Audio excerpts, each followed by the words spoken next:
Terima kasih kepada Bapak Ibu guru yang staf di SMP Satu Karangan atas kehadirannya di kegiatan diseminasi budaya positif di SMP Negeri 1 Karangan. Baik Bapak Ibu, diseminasi ini bertujuan untuk menyebarkan pemahaman terhadap budaya positif yang ada di lingkungan sekolah. Jadi di mana sekolah sebagai satuan pendidikan itu harus bisa menyajikan atau menyediakan lingkungan positif bagi seluruh warga sekolah, baik itu untuk murid, untuk guru, untuk staf, ya, dan seluruh warga sekolah yang ada di sekolah itu. Nah, lingkungan positif ini sangat diperlukan untuk apa? Untuk memberikan kenyamanan kepada warga sekolah, ya. Ketika warga sekolah merasa nyaman, merasa enjoy, merasa relax di dalam sekolah, pastinya akan mendapatkan ilmu itu lebih mudah, menyerap ilmu lebih mudah. Kemudian juga pelaksanaan kegiatan juga akan berjalan dengan baik. Oleh karena itu kita sebagai satuan pendidikan berupaya untuk mewujudkan lingkungan budaya atau lingkungan positif di sekolah kita. Baik Bapak Ibu, sebagai kegiatan pemantik, saya minta untuk Bapak Ibu kebetulan duduk berpasangan, saya minta Bapak Ibu berpasangan dengan pasangannya memainkan satu permainan atau satu kegiatan, ya, dengan judul Cobalah Membuka. Bapak Ibu, setiap pasangan, salah satu pasangan diharapkan untuk menuliskan benda yang paling berharga yang Bapak Ibu miliki. Bayangkan dulu satu benda yang paling berharga yang Bapak Ibu miliki di dunia ini. Salah satu, ya, silakan.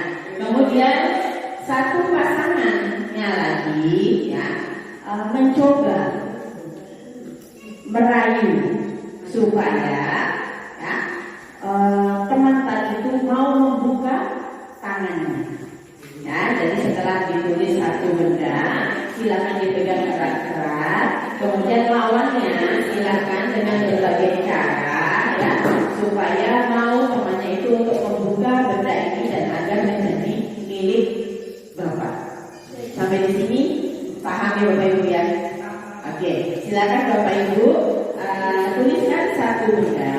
Terserah ya nanti caranya, yang satu merayu dengan berbagai cara apapun, ya, berhasil nggak untuk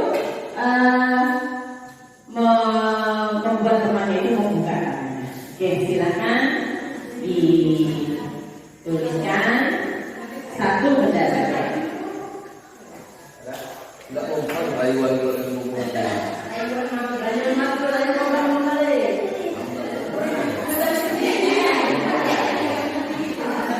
Oke, saya berikan dulu. Yang satu pasangan sudah menuliskan bendanya? Sudah? Oke. Ya, satu orang saja. Silakan. Kalau sudah, silakan dilipat.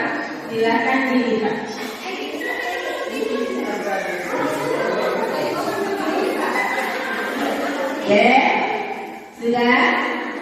Kalau sudah, silakan pasangan satunya melakukan berbagai cara supaya temannya mau membuka tangannya. Saya hitung 1, 2, 3. Kalau teman kita bisa ngerayu, ancam.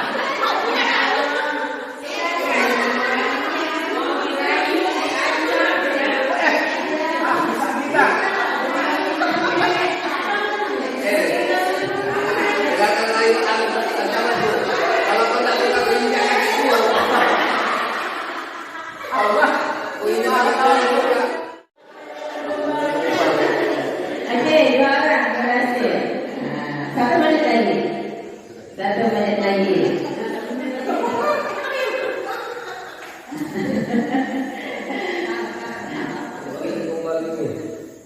Oke.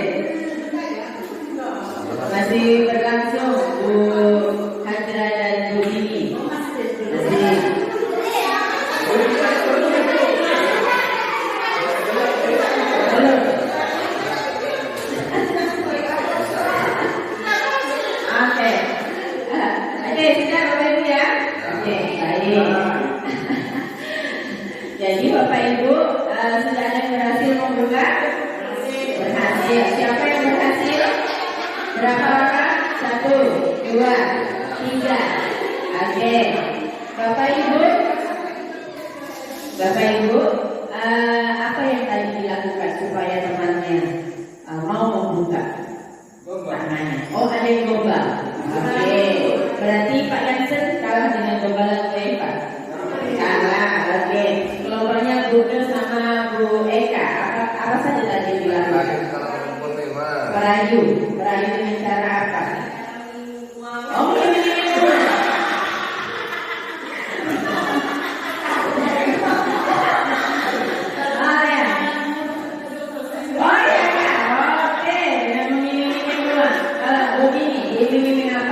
apa yang ini diancam atau diapain? Oh, kita bayar juga. Kalau namanya Pak Heri, ada ancaman? Ada, terakhir. Ayo Bapak Ibu, ya berbagai cara sudah dilakukan Bapak Ibu. Ada yang merayu, ya merayu, apalagi gombal cowok dan cewek ya Pak Yansen dengan Bu Eva. Ada yang merayu dengan uang, ya. Ada yang tidak dibayar dulu. Kemudian ada yang mengancam. Ada yang tidak berhasil dibuka. Ada. Berhasil dibuka. Ada yang tidak berhasil. Berhasil. Berhasil. Berhasil dan tidak berhasil ya kelompoknya. Oke. Baik Bapak Ibu, sekarang saya tanya. Kemauan untuk membuka atau tidak itu sebenarnya ada pada siapa? Kemauan untuk membuka atau tidak itu sebenarnya pada siapa? Pada lawan main. Pada lawan main. Lawan main misalnya di sini Bu Eka, ya. Keputusan untuk membuka atau tidak itu berasal dari, ya, berarti dari kontrolnya siapa? Kontrol kita sendiri. Ya. Kalau kita bisa mengontrol diri kita sendiri, mau dirayu, mau diancam, mau dibunuh, ya pasti tidak akan gampang. Tetap teguh pada pendiriannya. Nah Bapak Ibu, maksud dari permainan ini itu adalah seperti itu, bahwa sebenarnya kontrol itu bukan orang lain, ya, yang mempengaruhi, tetapi diri kita sendiri. Mau dikasih rekening 1 miliar, mau dibunuh, kalau kita tetap punya kontrol diri, maka kita akan tetap teguh pendirian. Tetapi ketika, ya walaupun hanya dirayu dengan rayuan gombal, ya, ecek-ecekan, ya, tapi kalau kita mau membuka, ya pasti terbuka. Nah, Bapak Ibu, itu maksudnya ya untuk memberikan pemahaman bahwa sebenarnya kontrol yang diri sendiri itu ya kita sendiri yang punya, ya. Nah Bapak Ibu, ternyata selama ini itu banyak miskonsepsi tentang makna kontrol. Apalagi ya kita juga terhadap pemahaman di sekolah. Kita sebagai guru, ya, Bapak Ibu mengakui nggak bahwa Bapak Ibu sebenarnya seolah-olah punya kontrol pada anak, ya kan? Ya kan? Seolah-olah Bapak Ibu kan yang punya kontrol. Ya, kontrol lebih terhadap anak-anak. Ya, itu salah satu miskonsepsi. Ya, miskonsepsi pertama itu si guru mengontrol guru, dia mengontrol murid. Itu memang banyak, ya, terjadi. Bahwa seolah-olah guru itu punya kontrol penuh terhadap muridnya sehingga memiliki kekuasaan sehingga mampu menentukan si anak itu harus begini, harus begini. Ya, padahal sebenarnya kontrol itu pada si individu. Ya, Bapak Ibu, ketika si anak itu bisa mengontrol diri, Bapak Ibu itu walaupun tidak punya kekuasaan penuh akan berjalan pada diri. Ya, amin. Tetapi ketika Bapak Ibu, ya, si anak ini juga kita walaupun punya power, dia dapat aja, si anak itu dapat aja. Ya, sebenarnya itu ada miskonsepsi. Kemudian miskonsepsi yang kedua adalah ilusi bahwa semua perbuatan positif, efektif dan bermanfaat. Kita kadang beranggapan bahwa ketika kita memberikan penguatan positif, memberikan penghargaan, memberikan pujian, ya, itu akan memberikan manfaat. Itu pendapat kita. Sebenarnya itu miskonsepsi. Kenapa?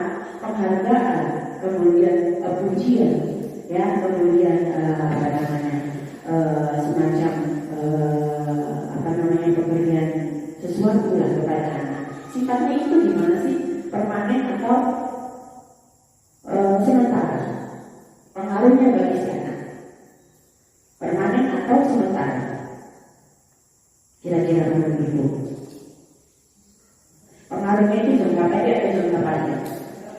Jangka pendek, ya. Jangka pendek. Pemberian penghargaan dan sebagainya itu jangka pendek, dan itu menjadi pengaruh internal atau eksternal?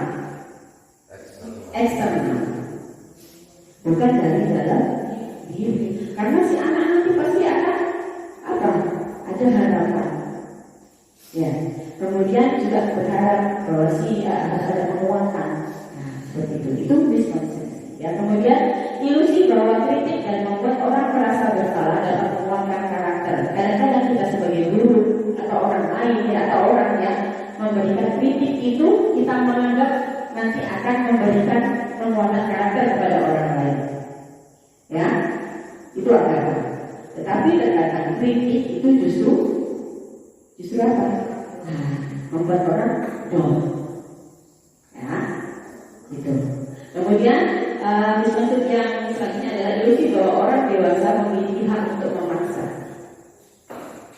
Itu miskonsepsi yang besar juga, ya, bahwa terkadang orang dewasa itu memiliki anggapan bahwa kita itu punya kuasa terhadap siapa? Terhadap anak, kuasa terhadap murid, sehingga kita bisa menentukan kamu jadi ini, kamu jadi itu. Ya, si murid harus begitu, ya. Nah, padahal ya itu ada kesalahan pemahaman, ya. Nah, Bapak Ibu, dari miskonsepsi ini nanti kita akan belajar lebih lanjut, ya, bagaimana sebenarnya, ya. Baik Bapak Ibu. Nah, mengenai kontrol tadi, yaitu ada teori, yaitu perubahan paradigma stimulus respon, ya, teori kontrol atau teori pilihan, ya. Nah, Bapak Ibu, siapa sebenarnya yang memiliki kontrol? Kalau berdasarkan teori stimulus respon, biasanya yang saat ini kita pahami, ya, kita mencoba mengubah orang agar berpandangan sama dengan kita. Stimulus dan respon, artinya ada sesuatu menimbulkan sesuatu, ya. Itu kalau di teori stimulus itu kita mencoba mengubah orang agar berpandangan sama dengan kita. Terkadang kita itu mau orang lain itu sama dengan kita, ya. Tetapi kalau menurut teori kontrol dilihat bahwa kita berusaha memahami pandangan orang lain tentang dunia. Kalau menurut teori kontrol kita nggak usah memaksakan, tetapi ya kita berusaha mencoba memahami. Kenapa sih kita nggak mencoba memahami orang lain? Bukan kita yang memaksakan, ya. Terkadang kalau misalnya kita dari orang tua atau dari guru, ya, itu berusaha kita memaksakan anak untuk memahami kita. Tetapi kenapa sih tidak mencoba kita yang memahami mereka? Ya. Kemudian perilaku guru dilihat sebagai suatu kesalahan. Itu kebanyakan orang yang nggak usah ini yang memang kita sering berpendapat begitu, ya. Saya sendiri juga sering berpendapat begitu bahwa kesalahan itu hanya buruk, gitu. Tetapi ya kalau menurut teori kontrol, semua perilaku itu memiliki tujuan, walaupun itu kesalahan. Maksudnya begini Bapak Ibu, kita berperilaku itu pasti ada tujuan, ya. Apapun itu pasti memiliki tujuan. Kita makan punya tujuan, ya. Kita rekreasi punya tujuan. Kita mencuri kan punya tujuan, ya enggak? Punya alasan kan?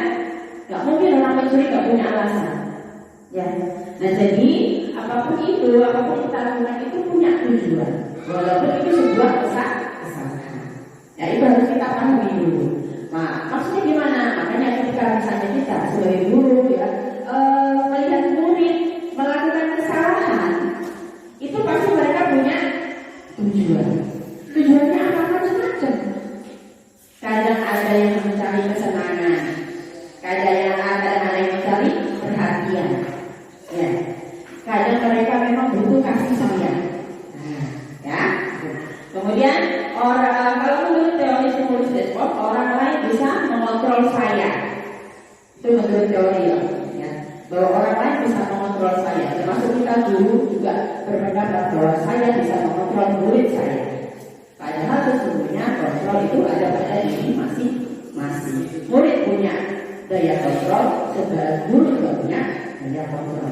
Kemudian saya bisa mengontrol pemaksaan ada pada saat rujukan gagal. Kemudian kalau teori kontrol, kolaborasi dan konsensus menciptakan pilihan-pilihan baru.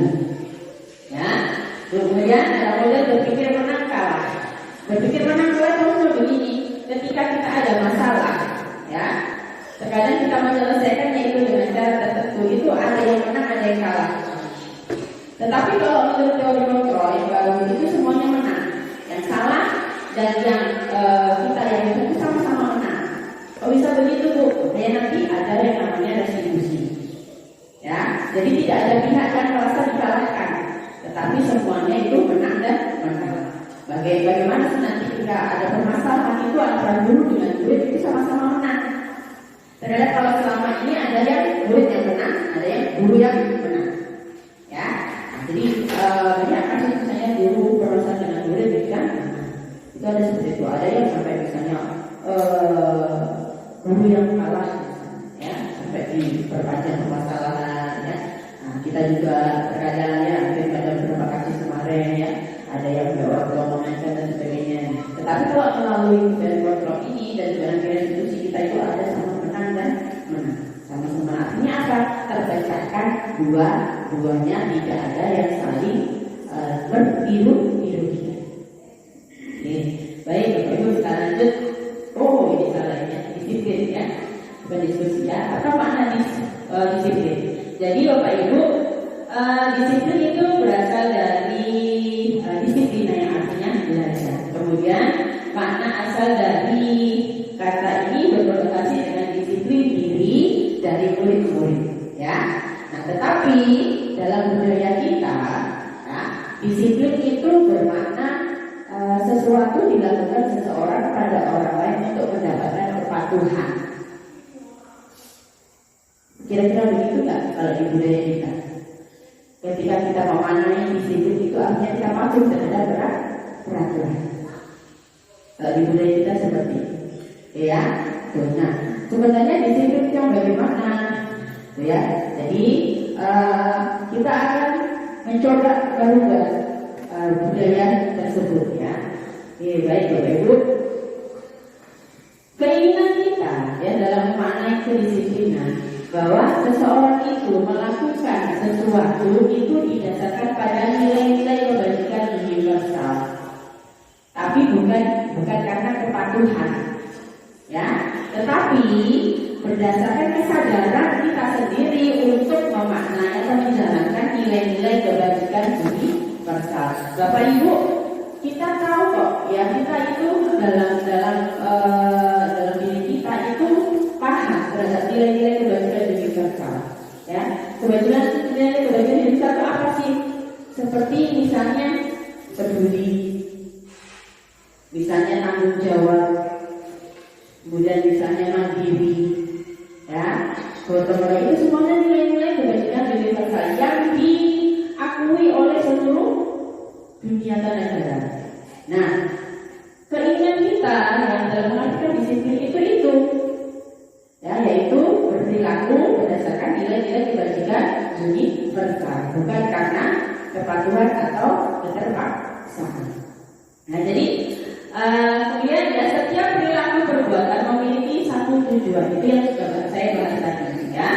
Nah, keinginan kita sebagai guru ya itu nantinya ya kita berusaha untuk supaya anak-anak ini ya menyadari atau sadar ya atau menanamkan dalam dirinya mereka itu melakukan sesuatu berdasarkan nilai-nilai kebajikan, bukan karena tekanan atau karena peraturan. Terkadang anak-anak ya melakukan sesuatu itu untuk karena takut, karena nggak pengen dihukum, karena biar aku nanti nggak kena masalah.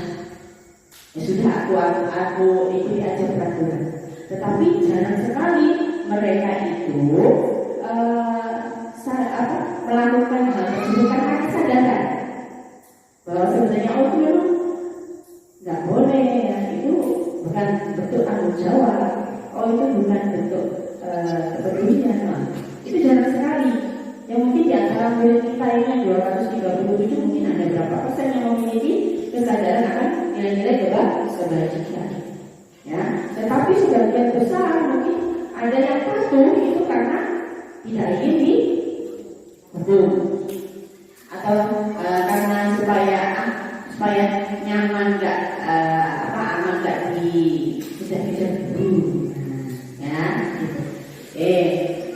Nah nilai kebajikan itu belajar beriman, kemudian mandiri, berkritis, itu adalah nilai-nilai kebajikan. Nah ini adalah teori motivasi perilaku manusia, di mana setiap manusia melakukan sesuatu itu memiliki tujuan.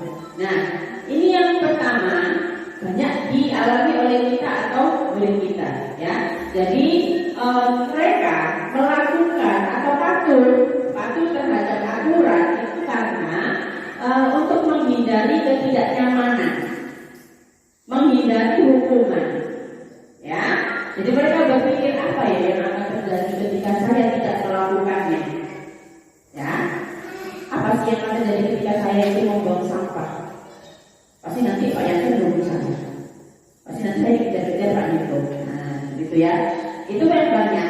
Nah, Bapak Ibu, dorongan ini, motivasi ini itu merupakan motivasi yang berasal dari luar, dipengaruhi oleh orang lain. Itu yang banyak terjadi, paling banyak terjadi. Kemudian yang kedua, untuk mendapatkan imbalan dari orang lain. Ada orang yang melakukan sesuatu itu karena mengharap imbalan dari orang lain supaya aku nanti menang balas dia. Banyak begitu. Ya. Kemudian itu juga motivasi eksternal. Ya. Nah, yang kita inginkan itu tuh kita dan anak-anak itu berperilaku seperti nomor 3, yaitu untuk menghargai diri sendiri. Ya. Nah, menghargai diri sendiri ini apa? Karena keyakinan terhadap nilai-nilai kebajikan universal. Ini adalah motivasi dari dalam diri. Ya, ini yang kita inginkan, ya, menghargai diri sendiri. Karena mereka sudah berpikir bahwa apa yang saya lakukan itu tidak sesuai dengan nilai-nilai kebajikan. Karena mereka sudah meyakini dalam dirinya. Nah, itulah kita berusaha untuk murid kita supaya mereka itu meyakini nilai-nilai kebajikan universal sehingga mereka bisa mengontrol dirinya untuk berperilaku yang baik. Ya. Baik Bapak Ibu, yang benar itu apa? Kalau tadi menurut Ibu tadi penghargaan salah, penghargaan pun tidak benar gitu ya. Nah, kemudian hukuman juga salah, ya. Yang artinya itu apa? Ya, yaitu kebajikan atau apresiasi.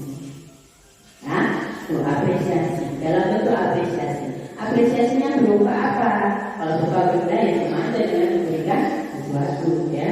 Jadi dalam bentuk pengakuan. Bapak Ibu sering nggak kira-kira kalau di dalam kelas gitu ya memberikan apresiasi ke anak-anak? Pasti sering kan ya? Ketika anak-anak misalnya selesai menjawab, oh bagus sekali.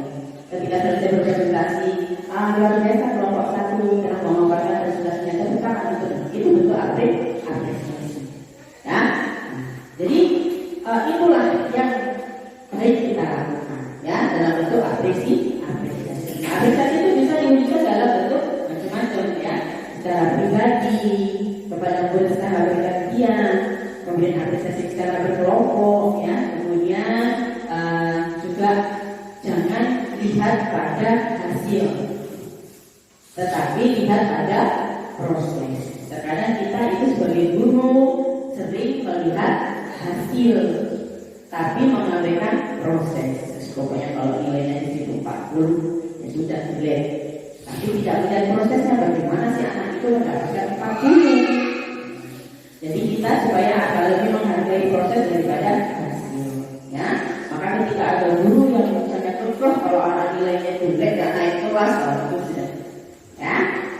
Jadi seolah-olah nasib itu ditentukan oleh nilai, padahal ada proses.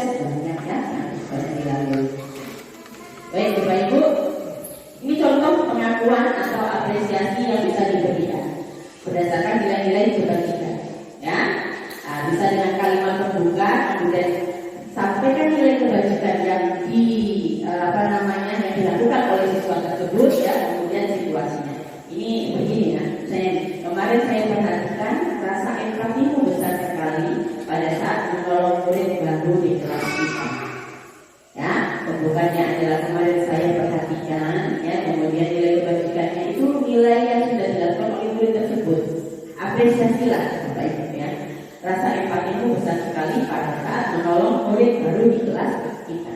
Kemudian yang kedua, saya menghargai kepedulianmu pada saat membantu teman-temanmu di tugas kelompok.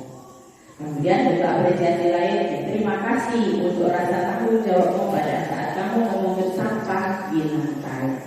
Ya, maka Bapak Ibu jangan lupa sering-sering memberikan apresiasi kepada anak-anak. Ketika misalnya, ayo anak-anak setelah upacara kita operasi semut, setelah selesai saya ucapkan terima kasih.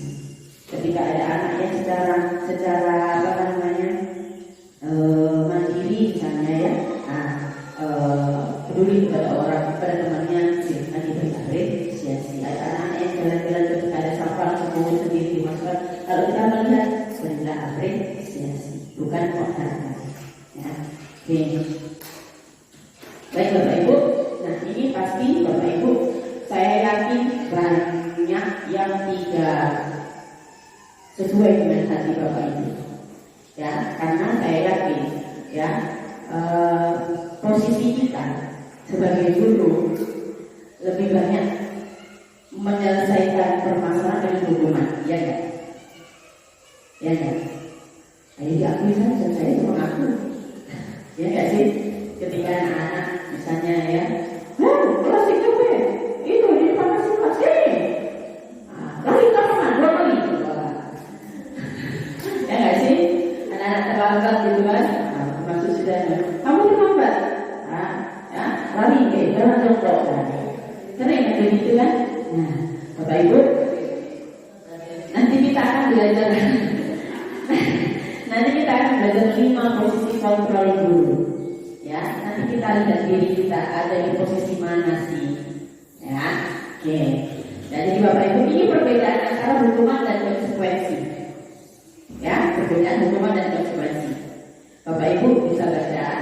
Bapak Ibu coba mana yang hukuman, mana yang konsekuensi. Ya, oke. Yang pertama, mencatat 100 kali di dalam buku kalimat saya tidak akan kembali lagi terlambat lagi karena terlambat sekolah. Menulis 100 kali di dalam buku saya tidak akan terlambat lagi. Kira-kira itu hukuman atau konsekuensi? Hukuman. Ada dua ya, hukuman dan konsekuensi. Oke, ingat ya Bapak Ibu. Yang kedua, lari mengelilingi lapangan basket 2 kali karena telah terhadir di sekolah. Hukuman. Semuanya hukuman. Ada yang konsekuensi? Oke, benar. Kemudian yang ketiga, murid diminta untuk push up 15 kali karena tidak menggunakan masker sekolah. Hukuman. Semuanya hukuman ya? Karena tidak menggunakan masker. Karena tidak menggunakan masker di sekolah. Hukum. Hukuman. Oke. Menggantikan kertas tugas teman yang telah dicoret-coret. Semuanya sepakat konsekuensi ya. Membersihkan tumpahan air di meja tulis karena tersenggol pada saat. Konsekuensi. Oke. Murid disuruh untuk mengenakan sepatu sehari. Untuk mengenakan sepatu sehari sekolah karena tidak menggunakan sepatu hitam. Oh, ini murid disuruh untuk melepas sepatu, ya, tidak menggunakan sepatu seharian di sekolah karena tidak menggunakan sepatu hitam. Konsekuensi atau hukuman? Ayo jawab. Hukuman banyak saya. Konsekuensi. Yang terakhir, lari mengelilingi lapangan basket 2 kali karena terlambat 10 menit untuk pelajaran PJOK. Konsekuensi. Hukuman.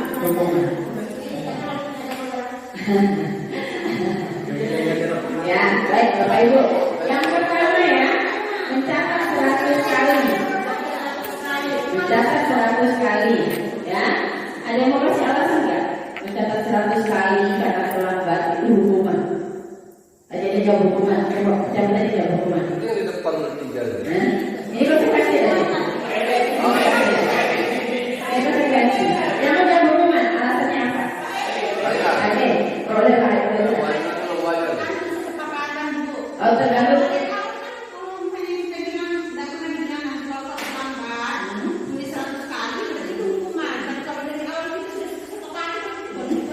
Ah gitu. Ya, kita ini nggak tahu ini sudah ada kesepakatan atau enggak. Kita nggak tahu. Ini kita lihat secara umum ya. Oke, Pak Yari, alasannya apa? Itu hukuman. Alasannya apa ya?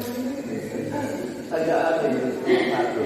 Kalau Hukuman alasannya apa hukuman? alasannya karena sudah berupa fisik.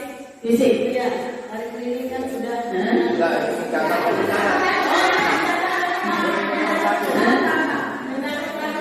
terlambat. Kalau konsekuensi kemungkinan bisa seperti dia tidak mengikuti jam pelajaran di pelajaran pertama, misalkan. Tapi kalau berupa itu bentuk ya hukuman itu fisik, jadi saya rasa itu Hukuman. Ada hubungannya nggak sih Pak? Nulis terlambat ya. ya dengan apa yang dilakukan? Ada hubungannya nggak? Hah?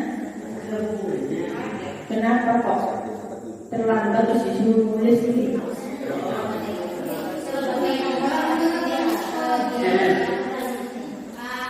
Anak itu akan membengkak dan itu akan membuat perilaku bisa tidak mengulangi lagi. Kamu seperti anak, misalnya akhirnya nanti dia tidak melakukan. Jangan terus itu, jangan main HP, jangan main HP. Akhirnya mindsetnya sama dia mengulang tulisan, dia tidak akan Itu tujuannya supaya begitu gitu. Tetapi ini masuknya adalah di hukuman, bukan konsekuensi. Ya, oke. Karena sebenarnya nggak ada hubungannya terlambat dengan menulis ini. Ya, kemudian bentuknya juga sudah bentuk fisik juga. Verbal juga hukuman Bapak. Fisik itu ada dua, hukuman ada dua, fisik dan juga verbal. Ya, oke. Kemudian yang kedua lagi memilih lapangan basket karena terlambat lagi di sekolah, hukuman. Ya, hukuman. Ya, terlambat terus disuruh lagi. Hubungannya apa sih? Nah makanya Bu, saya sering protes terutama untuk yang tidak ada. Ya. Jadi kalau memberi hukuman tidak ada masalah, tetapi jangan seperti itu lari. Lari itu adalah salah satu bentuk olahraga, cabang pelajaran di olahraga. Khawatirnya nanti karena hukuman itu, ketika pelajaran olahraga maka anak-anak merasa itu adalah hukuman. Iya. Bagaimana kalau seandainya nanti ada siswa yang terlambat di pelajaran PJOK, saya kasih soal matematika atau IPA, nanti dia akan tidak suka dengan IPA juga. Iya kan? Oke, salah satu yang tidak membuat Pak Heri misalnya menghukum anak gitu ya, yang terlambat lari gitu ya. Oke. Oke, kemudian murid diminta untuk push up 15 kali karena tidak menggunakan masker. Kan? Gak mau hubungan nih, kayak masker pasti dia push up gitu. Ya. Oke, kemudian menggantikan kertas tugas teman yang telah dicoret-coret. Konsekuensinya apa ya? Nyoret-nyoret, bukan disuruh push up. Menyelesaikan masalah nggak bisa. Nah, tergantikan nggak kertasnya? Enggak. Tapi kalau misalnya itu kamu nyoret-nyoret kertas teman, silakan diganti. Konsekuensi. Ada kalah menang nggak? Ada kalah menang nggak? Sama-sama. Masalah terselesaikan, yang satu tidak ada yang dirugikan lagi. Oke, kemudian membersihkan tumpahan air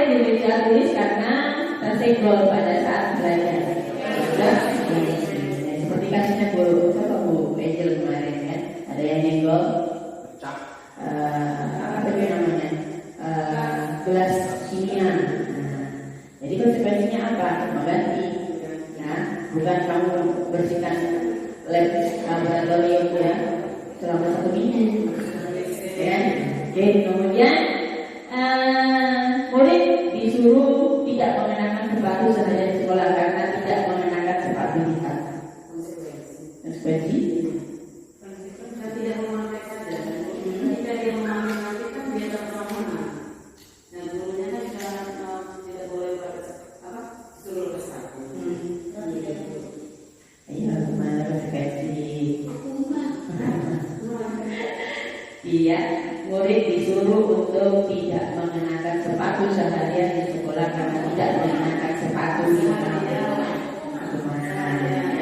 oke, lari mengelilingi lapangan basket 2 kali karena terlambat 10 menit untuk pelajaran PJOK.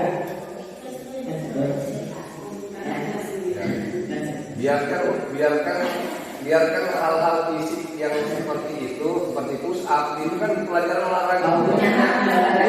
Haknya saya. Jadi jangan diambil porsinya dulu olahraga dengan guru lain. Dia merasa ada yang diambil dari haknya. Iya. Jadi anak-anak itu dia ngajak ini pelajaran kedua. Oke, Bapak Ibu bisa lihat perbedaan antara hukuman dan konsekuensi sehingga nanti bisa membedakan. Hukuman itu sesuatu yang menyakitkan, bisa terjadi. Mau fisik, mau verbal, goblok kalau ya. Bekasnya di hati itu luar biasa. Nah, efek dari hukuman itu luar biasa. Ya, kalau orang itu bisa mengungkapkan atau menyalurkan, yang nggak bisa dipendam itu luar biasa itu. Makanya ketika ada kasus misalnya anak bunuh diri, ya, anak bacok gurunya, ya, kemudian ada yang infeksi ban gurunya, ya, itu bisa karena efek dari salah satunya efek kemudian hukuman karena merasa sakit hati. Kalau konsekuensi gimana? Ya, memang sesuatu yang harus terjadi karena hanya dilakukan. Misalnya dia harus membersihkan meja karena telah melakukan sesuatu. Ya, memang sudah harus terjadi sebagai efek atau konsekuensi. Kemudian hukuman lagi membuat anak sakit fisik maupun hati. Nah, tetapi kalau konsekuensi membuat anak nggak nyaman aja, ya, nggak nyaman, nggak enak, karena terus disuruh ngelap, ya, disuruh ngelap meja, disuruh ganti, nggak nyaman aja. Tapi kira-kira sakit hati nggak? Kira-kira sakit hati nggak kalau anak disuruh begitu? Misalnya numpahin air, nah lap dulu karena kamu sudah menumpahkan air. Kira-kira sakit hati nggak? Enggak. Tapi kalau misalnya numpahkan air, kamu sudah suruh lapaknya. Belum numpahin air di meja, suruh pel ruang masak ini di meja itu dijual misalnya. Hati, nah. Oke, kemudian anak memiliki kedisiplinan, ya. Efeknya salah satunya itu, ya. Ketika hukuman itu bisa membuat anak-anak itu memiliki kedisiplinan. Nah, kalau konsekuensi anak lebih menghargai kedisiplinan, ya. Oke, kemudian hukuman itu sifatnya paksaan, ya enggak? Ya, dipaksa, ya. Dan yang melakukan terpaksa. Ya. Kemudian kalau konsekuensi itu stimulus akibat ada sebab ada akibat, ya. Dan ini ada hubungannya, ya. Ada sebab ada akibat itu termasuk stimulus respon. Kemudian mendorong anak menyakiti diri sendiri itu salah satu dari ciri hukuman. Dan kalau konsekuensi mendorong anak agar mudah menyesuaikan diri. Ya, jadi ketika di basic pemahaman kamu telah menumpahkan air, maka kamu harus membersihkan, maka anak pasti menyadari bahwa ternyata ada konsekuensi yang harus saya jalani. Kalau saya tidak ingin membersihkan meja, ya saya harus berhati-hati supaya tidak menumpahkan air. Gitu. Ya, kemudian konsep diri yang buruk, hukuman itu merupakan salah satu membuat konsep orang lain itu merasa buruk, merasa melakukan kesalahan yang luar biasa. Nah, tetapi kalau konsekuensi itu adalah baik. Dan hukuman anak belajar untuk menyembunyikan kesalahan. ya enggak? Ketika anak-anak melakukan kesalahan, ya, teringat hukumannya, waduh, aku nanti disuruh bapak ini jalan jongkok, muter di lapangan setiap kali. Termasuk dia akan berusaha menyembunyikan kesalahan, jangan sampai ketahuan.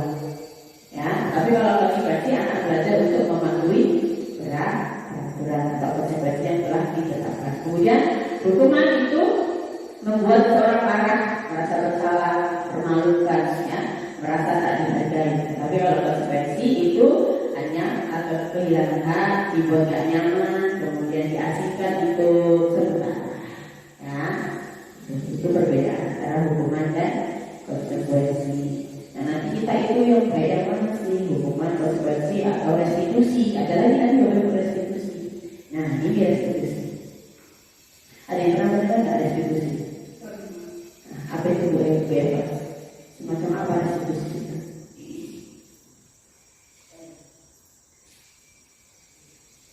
Ya, ada yang pernah? Ada yang pernah mendengar? Restitusi itu bagian dari penyelesaian masalah. Oke, jadi kita membahas restitusi. Restitusi itu proses menciptakan situasi sehingga mereka bisa kembali kepada kelompok mereka dengan karakter yang lebih kuat. Ya, jadi ketika ada anak punya masalah, terkadang anak itu merasa dipojokkan, merasa rendah, merasa. Kalau proses restitusi itu berusaha untuk mengembalikan anak yang melakukan kesalahan ini itu bisa kembali kepada kelompoknya itu dengan seperti ya, dengan memiliki karakter yang lebih kuat karena telah tersadarkan. Ya, nah ini ada proses kolaborasi untuk mencari solusi antara yang membuat masalah ini dengan seseorang yang merestitusi. Ya, Bapak Ibu, ini loh yang sebenarnya yang mau kita harapkan untuk bisa kita lakukan. Jadi sebisa mungkin kita menghindari hukuman, ya, konsekuensi, ya, tapi lebih kepada restitusi. Ini. Nah, mungkin ini hal baru dan hal juga yang mungkin bertentangan dengan hatinya Bapak Ibu. Karena sekarang kalau kita memang sebagai guru, ya, ketika misalnya anak melakukan kesalahan, ya, gak cukup hanya diomongin. Ya. Kalau restitusi ini tuh cenderung kepada obrolan dari hati ke hati. Nah, mediasi. Ya. Tapi kita lebih cenderung kasih ke hukuman supaya mereka sadar, karena sudah dikasih hukuman mereka nggak sadar gitu. Jangan kan sudah dikasih hukuman itu aja maksudnya terus jeblok gitu. Apalagi cuma diomongin. Padahal omongan atau misalnya obrolan dari hati itu lebih bisa merasuk ke hati daripada sebuah tamparan atau sebuah hukuman. Dan kira Bapak Ibu pernah nggak menyelesaikan masalah tanpa kasih hukuman konsekuensi tapi selesai? Pernah nggak? Pernah, ya. Hanya dari obrolan saja. Bapak Ibu sering melakukan itu kayak suami istri. Jika ada masalah ngobrol dengan selesai tanpa lagi lempar piring panci. Ya, nah, restitusi. Oh, ada senyum, ini senyum, jangan ini lempar panci. Ya, dia bayangkan dulu malam. Oke, ciri-ciri restitusi. Restitusi itu bukan untuk kesalahan, Ibu. Nah, kita belajar dari kesalahan. Bukan teman bagus, tapi kita belajar dari kesalahan. Kemudian, restitusi ini memperbaiki hubungan. Ya, karena nanti di situ ada menang-menang masalah selesai tanpa ada yang tersakiti. Kemudian, ya, itu sebuah tawaran karena nanti kita ngobrol apa sih yang bisa kita lakukan. Ya, menurutmu apa yang bisa untuk memperbaiki kesalahan? Tawaran, ya, bukan paksaan. Kalau hukuman itu sifatnya paksa. Itu dan restitusi menuntut untuk melihat ke dalam diri. Jadi mendorong si korban masalah ini itu melihat ke dalam dirinya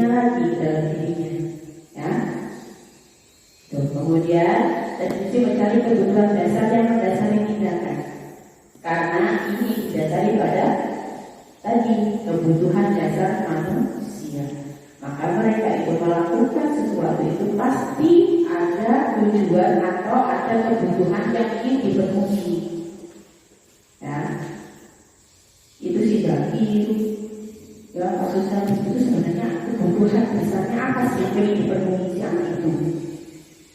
Ya, apakah dia itu mencari merasa pengen dicintai, atau dia melakukan itu karena untuk mencari perhatian atau ingin kebebasan? Ya, pasti ada alasannya sih tadi itu melakukan itu. Gitu, ya. Kemudian restitusi adalah cara yang paling baik, ya, daripada memberikan hukuman. Ya, dan seperti itu. Kemudian restitusi juga fokus pada karakter bukan tindakan. Jadi nanti ada karakter yang dikuatkan Bapak Ibu ketika kita melakukan restitusi. Kemudian fokus pada solusi bukan pada masalah. Ya, restitusi itu fokus pada solusinya apa, bukan permasalahannya apa. Ya, kemudian restitusi mengembalikan murid yang berbuat salah pada kelompoknya. Ya, dia bisa kembali ke kelompoknya dengan sudah memiliki karakter yang lebih kuat. Oke, dan nanti kita akan belajar tentang itu. Oke, mengapa tidak berat-berat saja? Mengapa harus keyakinan kelas? Bapak Ibu, sering saya memberikan arahan kepada Bapak Ibu supaya Bapak Ibu itu membuat kesepakatan kelas atau keyakinan kelas. Ya, bukan peraturan. Oke, kita memang sekolah ini punya peraturan. Ya, peraturan itu sifatnya sepihak apa enggak? Sepihak. Nah, sekolah yang mana kita? Hari ini harus pakai baju biru, sepatu warna hitam, rambut harus sepihak, kita yang menyusun. Tetapi kalau kesepakatan kelas dan keyakinan kelas itu bukan produk dari guru, tetapi apa? Hasil komunikasi, hasil musyawarah antara guru dan siswa. Dan itu sumbernya harus dari siswa, bukan kita yang menyuruh. Misalnya Bapak Ibu masuk di kelas kan, anak-anak pengen kelas bagaimana, suasana kelas bagaimana, kelas yang tenang, yang rapi dan ini. Untuk menciptakan kelas itu kita perlu bagaimana? Perlu kesepakatan kelas, bahwa di kelas itu supaya misalnya nyaman, kita harus saling menghargai dan gitu. Nah, setelah ada kesepakatan kelas itu, Bapak Ibu ketika ada masalah, kembalikanlah kepada kesepakatan kelas atau keyakinan kelas yang telah kita susun. Karena itu hasil sepakat kita. Jadi ketika anak itu mengembalikan ya apa ini itu sudah kesepakatan kita loh kita seperti ini. Jadi Bapak Ibu itu ada senjata. Nah, itu. Jadi makanya sering saya menyarankan Bapak Ibu untuk membuat kesepakatan kelas. Ya. Nah, kemudian kalau keyakinan kelas bagaimana? Keyakinan kelas itu lebih kembali kepada nilai-nilai kebajikan. Kalau kesepakatan kelas kan misalnya ya kelas harus bersih. Kemudian lagi misalnya tetap tepat waktu. Nah, di kelas ketika ada bicara ya harus diam. Ya. Tapi kalau keyakinan kelas itu bukan begitu. Tanggung jawab. Saya lagi peduli. Nah, itu kan keyakinan kelas. Kembali kepada nilai-nilai kebajikan. Ya. Oke. Nah, Bapak Ibu,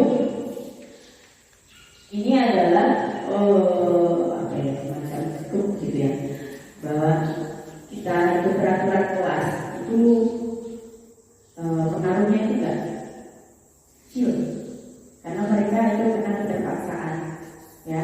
Kemudian mereka bukan berasal daripada motivasi intrinsik tapi ekstrinsik. Nah, kemudian makanya Bapak Ibu kita berupaya menyusun keyakinan kelas. Keyakinan kelas menanamkan nilai-nilai kebajikan pada diri murid masing-masing. Setelah anak-anak memiliki keyakinan di dalam dirinya, maka akan tercipta lingkungan yang positif. Ketika di sekolah itu sudah ada lingkungan positif, positif, maka budaya positif sekolah akan tercipta. Ya. Ada nggak sih sekolah yang budaya memiliki budaya positif yang luar biasa? Ada. Ya. Ketika saya pas kemarin studi banyak itu ke Bali, ya, anak-anak itu punya keyakinan kelasnya luar biasa. Ya. Ketika masuk sekolah, ya, dengan salamnya kita ya juga ada membudayakan membiasakan begitu, tapi belum bisa maksimal. Ya. Kemudian keyakinan lain itu sudah ada itu sekolah. Ya. Nah, itu kita berusaha ya untuk menciptakan sekolah yang seperti itu yang memiliki budaya positif. Berat nggak? Berat, ya, karena sesuatu yang dimulai ya nggak bisa langsung muncul, ya. Oke, Bapak Ibu, ini antara perbedaan antara keyakinan kelas, ya, kira-kira yang mana yang merupakan keyakinan kelas antara sisi kiri dan yang kanan? Saya kasih judul dua-duanya kesepakatan kelas. Menurut Bapak Ibu kira-kira mana yang keyakinan kelas? Yang kanan, kanan ya. Oke, itu keyakinan kelas sebelah kanan. Ya, kalau ini adalah kesepakatan kelas, datang tepat waktu, memutar salah, menjaga kebersihan dan sebagainya. Tapi kalau kesepakatan kelas lebih kami guru dan murid saling menyayangi, ya. Kami murid yang semangat belajar, lebih kepada nilai dalam diri sendiri, ya. Kami murid yang peduli dengan teman-teman. Itu, oke. Di sini Bapak Ibu sudah memahami mana keyakinan kelasnya. Oke, selalu kembalikan buku ke tempatnya, itu peraturan. Ketika keyakinan kelas itu berhubungan dengan nilai apa? Tanggung jawab. Itu keyakinan kelas, ya. Kalau misalnya dilarang membantu orang lain, nilai kebajikan apa? Keyakinan kelas apa? Peduli dan membantu orang lain, saling menghargai, ya. Hadir di sekolah 15 menit sebelum pelajaran dimulai, ya. Dilarang melakukan kekerasan dan kasih sayang, ya. Oke. Kemudian dilarang menggunakan narkoba. Lebih kepada nilai apa? Nilai kesehatan, ya. Bergantian atau menunggu giliran.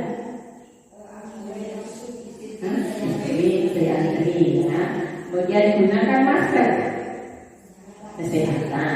Jangan berlari di kelas atau koridor. Keselamatan. Itu nilai kebajikan. Sudah bisa membedakan itu. Jadi bisa dilaksanakan, ya. Nanti susunlah sama muridnya, ya. Oke, kemudian cara membentuk keyakinan. Jangan ditentukan. Jangan ditentukan, tetapi ya diskusikan dengan murid sehingga itu bukan produk hasil kita atau kemauan kita, tetapi berdasarkan kemauan kami lakukan. Kemudian mencatat semua pendapat. Semua siswa harus mengeluarkan pendapatnya. Khusus Bu, anak saya itu orang yang kalau ngomong itu sulit, nggak mau ngomong, boleh catat, ya. Boleh tulis di sini speak note, nggak usah tulis nama, nanti tempel bareng-bareng di sini, semuanya ditempel. Nah, baru nanti diklasifikasikan. Nanti sepakat di mana yang dipakai. Kemudian ya meninjau ulang, meninjau ulang nggak semuanya usulan itu bisa dipakai. Oh bisa latihan kelasnya sini, ya. Ya kalau sama, kalau yang berbeda-beda, kalau tidurnya 30 dan kelasnya 30, ya. Kemudian persetujuan. Ketika sudah disepakati, ya, oke, dilemparkan. Setuju anak-anak? Setuju. Kalau perlu Bapak Ibu kita tanda tangan di bawah, ya. Oke, kita tanda tangan semuanya. Nah, hasil persetujuan, ya. Oke, kemudian jangan lupa ditempel di kelasnya, ya. Oke, nah ini Bapak Ibu ada 5 kebutuhan dasar ini dipenuhi oleh manusia. 5 kebutuhan dasar.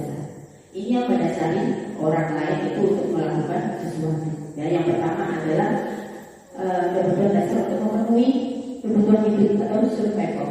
Ini berhubungan dengan jasmani. makan, minum, ya. Ada yang mencuri misalnya. Alasannya apa? Ya, kebutuhan apa yang mau dipenuhi? Survival. Kan nggak punya duit, punya anakku nggak minum susu, curilah. Nah, alasan kan? Ya, ada tujuan. Ya, kemudian belonging, rasa ini sayangi atau dicintai.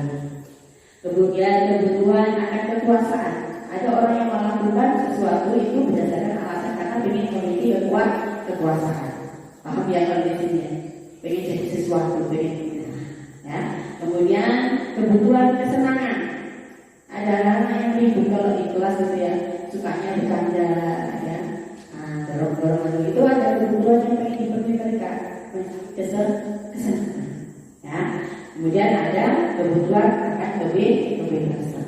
Mungkin si Dani itu pengen kebebasan, mungkin, ya. Atau kebutuhan dasar nggak punya duit, punya apa ya, pengen rokok, ya. Itu ada, selalu ada yang mendasari semua tindakan, ya. Karena ada 5 kebutuhan dasar. Nah, Bapak Ibu, ini ada 5 posisi kontrol guru. Ini terkadang, ya, tidak disadari, ya. Ada 5 posisi kontrol guru. Beri yang pertama posisi kontrol penghukum. Sebagai guru, posisi kontrolnya sebagai penghukum. Yang kedua adalah pembuat merasa bersalah. Posisi ketiga adalah posisi guru sebagai teman. Yang keempat, posisi guru sebagai pemantau. Yang terakhir, posisi guru sebagai manajer. Bapak Ibu kira-kira di 5 posisi ini Bapak Ibu gimana?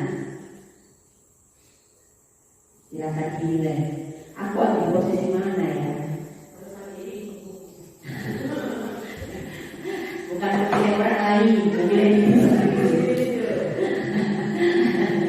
kira-kira dulu ini sampai di posisi mana? Pak Yansen di posisi mana? Manajer. Jadi Bapak Ibu bisa melihat ya dirinya sendiri, saya ada di posisi mana. Kemudian posisi yang ideal itu di mana sebenarnya? Ya, yang pertama ini posisi penghukum. Ya, posisi penghukum ini kadang-kadang ya, oh ya, berarti sesuai kondisi ya Bu ya. Nah, ketika misalnya ya beruntung, kita memposisikan sebagai penghukum. Ketika misalnya ada masalah lain kita sebagai teman, ya. Nah, kalau penghukum itu Bapak Ibu pokoknya dia harus sesuai aturan, nggak sesuai hukum. Kemudian berhubungan dengan fisik dan verbal, ya, itu penghukum. Tidak menerima alasan, alasan apapun pokoknya mau melanggar ini. Itu posisi penghukum, ya. Kemudian kalau membuat merasa bersalah, biasanya itu nggak marah-marah, bahasanya bahasa lembut, tapi musuh hati, ya. Kamu nggak merasa pasien seperti itu, suasana itu santai-santai aja, ngomongnya itu ya, seolah-olah membuat si murid ini itu bersalah banget sama kita. Ada yang benar-benar kita memposisikan begitu, ya.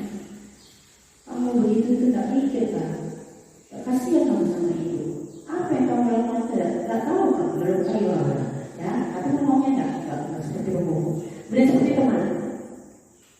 Ayolah, jangan kamu begitu, ya. Bantulah ibu, ya, supaya nanti sekolah kita ini ada kata-kata ayo, ya. Kalau itu memposisikan kita bukan antara yang tapi kita sebagai teman aja. Ada kita banyak juga guru yang mengambil posisi itu supaya apa? Merasuk ke siswa, supaya lebih bisa ikut ke siswa itu, ya, supaya lebih bisa menyelesaikan masalah. Nah, kalau pemantau, yaitu pemantau dan mengembalikan kepada konsekuensi, ya. Nah, posisi yang ideal itu apa? Itu sebagai manajer, ya. Posisi sebagai manajer ini itu nanti mengembalikan kepada keyakinan kelas, ya. Itu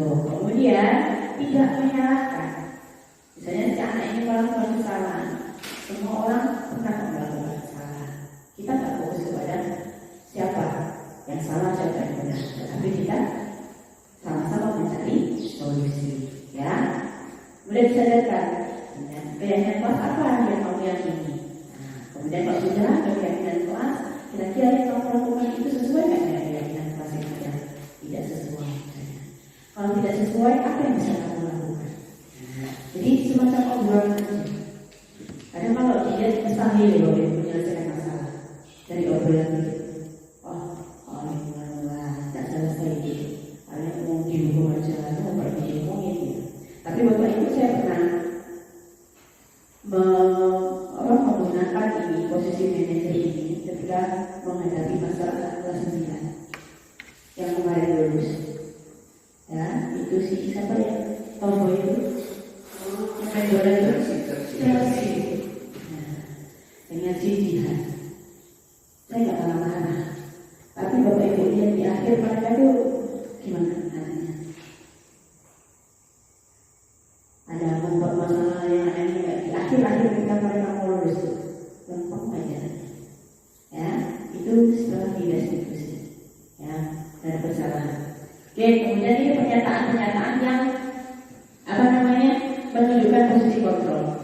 Saya kecewa sekali dengan kamu. Itu biasanya yang diucapkan oleh posisi guru yang membuat merasa bersalah. Kemudian kamu tidak pernah benar melakukannya.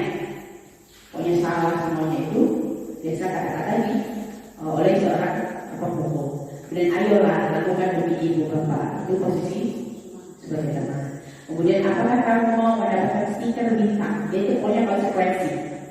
Baik dapat ini, buruk dapat konsekuensi. Nah itu pemantau. Kemudian bagaimana kamu bisa menyelesaikan masalah ini? Itu demikian. Kemudian kamu selalu yang paling terakhir itu hukum. Ya, Bapak Ibu. Sementara kita ini bagaimana? Kita berada di mana? Bapak Ibu sebaiknya sebagai guru, ya, jangan diusahakan jangan ada pada 3 posisi pembohong, ya, merasa bersalah dan teman. Usahakan Bapak Ibu itu ada di sini, pemantau dan manajer. Ya, berusaha bisa dipelajari. Ya, jadi sebisa mungkin kita jangan berada di posisi sebagai pembohong, merasa bersalah dan juga sebagai teman. Ya, tetapi berada pada pemantau dan posisi manajer. Nah, Bapak Ibu, hal tadi itu bisa kita lakukan kita sebagai manajer dengan melakukan segitiga restitusi. Ini yang saya lakukan kepada si Chelsea. Ya, segitiga restitusi.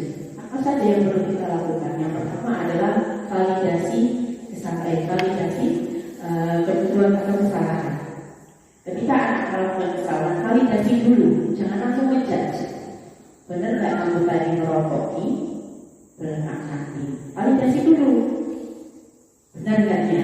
Kemudian setelah itu, yang pertama itu menstabilkan identitas, menstabilkan kondisi dulu. Ya, jangan langsung ke the point masalahnya, tapi distabilkan dulu kondisinya. Karena anak ketika melakukan kesalahan itu luar biasa loh, dipanggil aja itu sudah hidup. Ya, nah, maka kita stabilkan dulu supaya pikirannya lebih tenang. Setelah itu kemudian divalidasi kesalahan atau kebenaran kesalahannya apa. Setelah itu kembalikan kepada keyakinan. Itu segitiga resolusi. Apakah harus keluar buku? Tidak harus itu. Ya, itu bagaimana prakteknya? Ya. Nah, menstabilkan identitas. Bapak Ibu bisa mulai dengan kata-kata, ya, berbuat hal salah itu manusiawi. Tidak ada yang manusia yang sempurna. Bisa menyelesaikan permasalahan ini. Distabilkan dulu posisinya si anak. Ya, Bapak Ibu tidak tertarik untuk mencari siapa tahu yang benar siapa yang salah. Seperti itu, ya. Itu kata-kata yang bisa dipakai untuk menstabilkan kondisi siswa. Kemudian validasi kebutuhan atau validasi kesalahan. Ya, itu bisa dimulai. Kamu bisa saja akan melakukan hal yang lebih buruk, tapi kamu tidak melakukannya. Kemudian misalnya kamu pasti punya alasan mengapa melakukan hal tersebut. Ya, kemudian apa yang penting bagi kamu? Kamu boleh tetap berusaha menjaga sikap itu, tapi tambahkan sikap yang lainnya, itu menstabilkan, validasi kebutuhan. Dan yang terakhir adalah menanyakan keyakinan. Apa nilai-nilai yang kita percaya di sekolah ini? Misalnya tanggung jawab. Nah, terus kalau kamu mau buang sampah sembarangan, nah, apakah sesuai dengan keyakinan kita itu? Keyakinan kita tidak. Apa yang bisa kamu lakukan untuk memperbaikinya? Nah, ya udah Bu, nanti kalau saya ada sampah yang saya tidak akan membuang sampah lagi, gitu ya. Jadi dari situ, oke, Ibu, gitu. Nah, praktek eksekusinya bagaimana? Ya, itu ada saya sudah praktekkan, saya videokan. Ya, kalau Bapak Ibu kemarin lihat saya ambil video. Ya, antara si siapa namanya Ari ya dengan Pak itu bentuk restitusi. Ya, ini bisa kita lihat ya, karena berapa waktu jam berapa ini? Oh ya, oke. Ya, oke Bapak Ibu itu ya untuk budaya positif ya, harapannya kita bisa melakukan atau menciptakan budaya positif di sekolah kita. Bapak Ibu sampai sini ada yang mau ditanyakan? Silakan. Tidak. Kalau punya waktu kita pada siap bertanya. Oke, Bapak silakan bertanya. Jika ada yang mau ditanyakan atau ada yang belum pahami atau ada yang ingin diketahui dari materi tersebut, silakan. Benar, silakan. Assalamualaikum warahmatullahi wabarakatuh. Ini ada sedikit yang sering kita alami di sekolah ini ya. Ini permasalahannya sudah terjadi di sekolah ini, cuman saya bingung cara menyelesaikan. Dewan gurunya bingung juga saya menilai harus hukuman atau konsekuensi atau restitusi. Itu permasalahannya. Ini seandainya ada siswa sudah melakukan kesalahan, ini nyata ya, ini konflik yang terjadi di sekolah ini. Siswa ini tadi melakukan kesalahan, misalnya melompat ke jendela ya, pada saat pembelajaran, sedangkan gurunya ada di dalam kelas, ada duduk di situ. Ini permasalahan yang sering terjadi. Yang kenyataannya, yang saya tanyakan di sini, apakah cukup dengan meminta maaf kepada gurunya? Siswa ini tadi, apa kita tidak memberikan konsekuensi atau hukuman atau restitusi tadi? Ini yang bingung. Seandainya saya sendiri yang mengalami itu ya. Terima kasih. Baik, terima kasih dokter atas pertanyaan. Bapak Ibu, kemudian mengungkapkan masalah kita ada murid yang dilompat jendela tidak ada gurunya. Nah, apakah kita harus memberikan hukuman atau konsekuensi atau restitusi? Apakah cukup dengan itu ya? Minta maaf saja, Bapak Ibu. Sebagai guru, seperti yang saya jelaskan tadi ya, kita itu seharusnya ada di posisi manajer. Saya tanyakan balik, selama ini ketika Bapak Ibu mengalami permasalahan dengan siswa, ya, itu pernah nggak ya menanyakan yang pertama itu alasan, ya, menanyakan alasan, mengapa kamu melakukan itu? Tanyakan dulu, pasti mereka punya alasan, ya, pasti punya alasannya. Kenapa kok nggak lepas jendela ada gurunya? Nah, terus, nanti tidak diizinkan. Berarti dia begini, apa kebutuhan dasar apa yang mereka ada?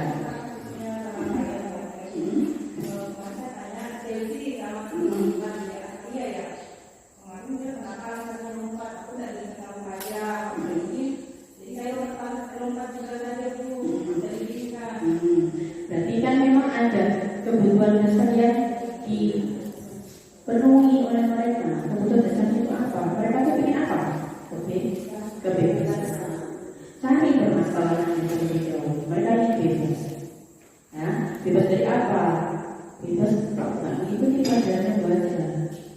Nah, misalnya, ya, makanya saya lompat.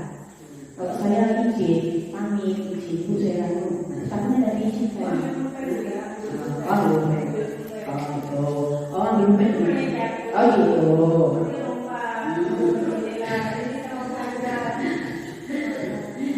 Itu perlu kita lihat dari awal. Permasalahan ada dari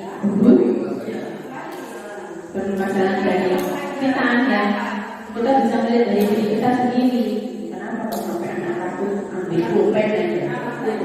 Nah, berarti kan ada service antara guru dengan siswa. Ya, sampai si anak itu takut mengambil pulpen, aku nggak diizinkan. Nah, kemudian bapak ibu tanya kebutuhan dasarnya, pasti ada alasan yang dasar. Setelah itu bapak ibu ya ajaklah bicara. Apa cukup dengan coba bapak ibu? Karena bapak ibu selama ini kan konsekuensi hukuman yang bapak ibu terapkan itu hukuman konsekuensi itu pengaruhnya itu hanya sebentar, gak jangka panjang ya. Tetapi ketika kita mendekati anak, menyadarkan pada nilai kebajikan ya, sehingga dia itu sadar nilai kebajikan yang telah dia tidak lakukan, nanti akan muncul karakternya ya. Oh ternyata saya lakukan itu tidak benar, ternyata saya harus begini gitu ya. Jadi jangan terus langsung tiba-tiba dihukum dan minta maaf dan apa bapak ibu ya. Bapak ibu ya, bapak ibu memaafkan bukan berarti kalah berarti menang ya. Tidak seperti itu kan, atau misalnya meminta maaf berarti kalah, tapi sama-sama mencari solusi ya. Terus bapak ibu ya, karena adalah meminta maaf, oh ya udah ajak ngobrol dulu, jangan lupa satu kelasan datang minta maaf ya sudah gitu ya.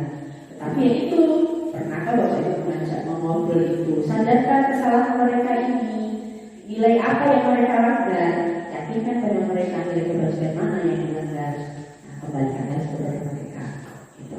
Ya ibu jadi bodoh ya, kalau kita maaf saja tidak cukup yang tidak cukupnya apa, mereka itu belum tersadarkan hanya mau minta maaf. Makanya bapak ibu lakukan restitusi, ajak ngobrol ya. Oke, itu dia bisa dicoba bapak ibu ya.